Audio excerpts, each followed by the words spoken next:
Hello everyone and welcome to my channel. I'm Onna Harps and I will be discussing everything reality TV over here on this channel. Today I am going to review Married at First Sight season 14 episode 7, and it is entitled Decision Day. Married at First Sight is about 10 couples who are expertly matched and they meet for the very first time on their wedding day. The couples have already gotten married. They've gone to Puerto Rico for their honeymoon. And now it's time for them to come back to Boston and move into an apartment together. But before they move into the apartment together, they have the task of going to visit each of their spouses' homes just so that they can get a pretty good feel on how each other lives. So the first couple that I'm going to talk about is Lindsay and Mark. When they get back to Boston, Mark has to immediately address a bed bug problem that had occurred in his apartment while he was on his honeymoon. So him and Lindsay go inside the apartment. They both are donned in hazmat suits, and Lindsay is trying to select for Mark what she thinks that, he should take out of the apartment, and she was just like basically belittling his things, like his keepsakes and stuff that he had from childhood. And Mark is resenting that. So they go to Lindsay's house. Lindsay has a very quaint home. It's pretty nice, but that's where they're supposed to come back to after they move out of the apartment. They're going to be in the apartment for a month. But this is the thing. Lindsay has a very small apartment, and they have 5 cats between the two of them. So I really don't know how that's going to work out. So Pastor Cal comes and visits Lindsay and Mark, and Lindsay's a little upset. She told Pastor Cal that, Mark was acting a little bit different. So he spoke with Mark, and Mark told Pastor Cal that Lindsay was just basically overbearing, that she wanted to be the man of the family. She acts like, I'm Tarzan and you Jane, and he just said that, that's really not something that he wants to put up with. But Pastor Cal told him, he was like, look, you said you wanted someone with a big personality, and that's what I gave you. So hopefully Lindsay will calm down because her mouth is costing her marriage, and everything will probably be okay with them because they seem like they're pretty well matched together. The next couple that I'm going to talk about is Noy and Steve. So Noy visits Steve's house, and he has like all these LED lights going around the whole perimeter of his home. He seems to be obsessed with them because he has a remote control where he can change the colors and everything, which Noy thought was, a little bit corny. So anyway, they go to the apartment, and Pastor Cal drops by for a visit to see how things are going. And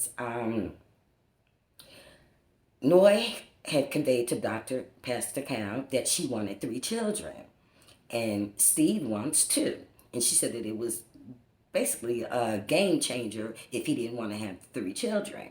So Pastor Cal told Noy that she's being unrealistic. I mean, I'm not like kind of, speaking on the girl's uterus or whatever, and neither was Pastor Cal. But Pastor Cal was like, how do you even know you can have kids? How do you know that your first child won't be a child with special needs, which would take up all of your time for, as if you were taking care of 3 children? So she said that she hadn't thought about that, and she would give that some thought.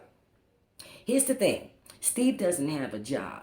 Now, Steve does have the capability, to earn a decent wage, but at this particular time, he's kind of like, doing freelance work. And Noy's concern is that, if we're going to have children, you're going to have a job. And, she's also looking at him like, I'm not taking care of you, ain't nothing going on but the rent up in here, partner. The next couple that I am going to discuss is Jasmina and Michael. So Jasmina visits Michael's apartment. It's sparsely furnished.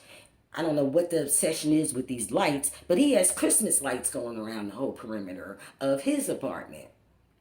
And while they're at the apartment, a lady walks out of one of the bedrooms and goes into the bathroom and closes the door. And Jasmina was like, who is that? And Michael was like, oh, I have two roommates. I have two female roommates. And Jasmina was kind of taken aback by that because she has a male roommate and she told Michael twice, I have a male roommate. So why did he conceal the fact that he had two female roommates to Jasmina? I'm thinking because one of them roommates is probably his ex-girlfriend, or one of them roommates is probably a woman that he had smashed. So I think that that was a very piece of important information that he had withheld from her, and she thinks so as well. Now, I don't know about these two because she told Pastor Cal that Michael is rude and disrespectful to her when they are off camera. Pastor Cal gives them some coping tools on how to communicate better, and they both agreed that they would use them. However, Jasmina acts really stiff and standoffish from Michael. I only seen her smile on wedding day. She was acting all stiff on the honeymoon, and she looks like she cringes every time he tries to touch her. So I think that she just cannot wait for these 8 weeks to be over with so she could just bounce. Now the next couple that we're going to talk about is Olajuwon and Katina. Okay. First of all, before we get into the review on Olajuwon and Katina, Katina, I need to talk to you about your wig. Okay? You had that wig on when you interviewed for the show. You had the wig on when they informed you that you had been selected for the show. You had the wig on at your wedding. You had the wig on all in Puerto Rico, horseback riding, whatever. Katina, I have not seen one bottle of shampoo and conditioner. Now, I'm assuming that your wig is installed, okay, which means that your hair is braided back and your wig is strategically sewn on. And if it's sewn on properly, that securely, it should last you maybe about 6 weeks. So we're 6 weeks here, right? Okay. You had 2 weeks in between the time you were informed that you had been selected for the show.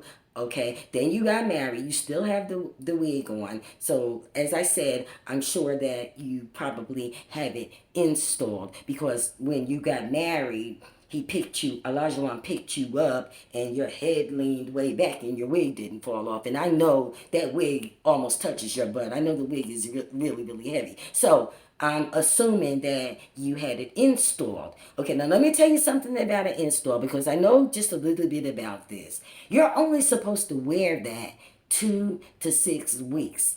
And you're supposed to shampoo your hair every 10 days. Okay, so what I'm going to need from you, Katina, is I need to see a couple of bottles of shampoo, conditioner, something on your vanity, or I need you to go down to the salon. I need to see you at the shampoo bowl. I need you to take a picture. I need you to do it for the gram because I'm concerned. Because if you're not taking proper care of that wig, you can have mold going on up around there. But anyway, moving right along, Katina and Olajuwon go to Olajuwon's home.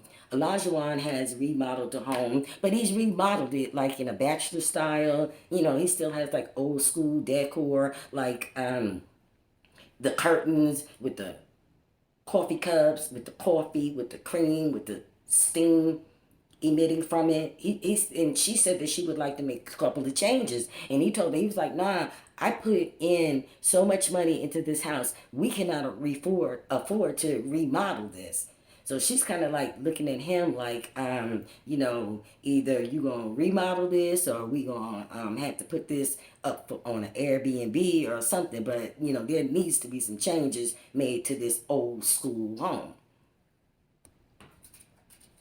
Dr. Cal, I keep calling him Dr. Cal, Pastor Cal, comes to visit Katina and Olajuwon, and Dr. Cal told Katina that he was concerned with her by the way that Olajuwon speaks to her, because Olajuwon kind of speaks to her like she's a child, like they're not, equal partners in this relationship. So, that's a concern of Pastor Cal, because he told Olajuwon, this is the 21st century, we no longer have traditional roles, because Olajuwon seems to think that Katina is going to cook, clean, take care of the children, and cater to all of his needs. So Pastor Cal asked Katina if she was okay with that, and Katina said that she was okay with it, that she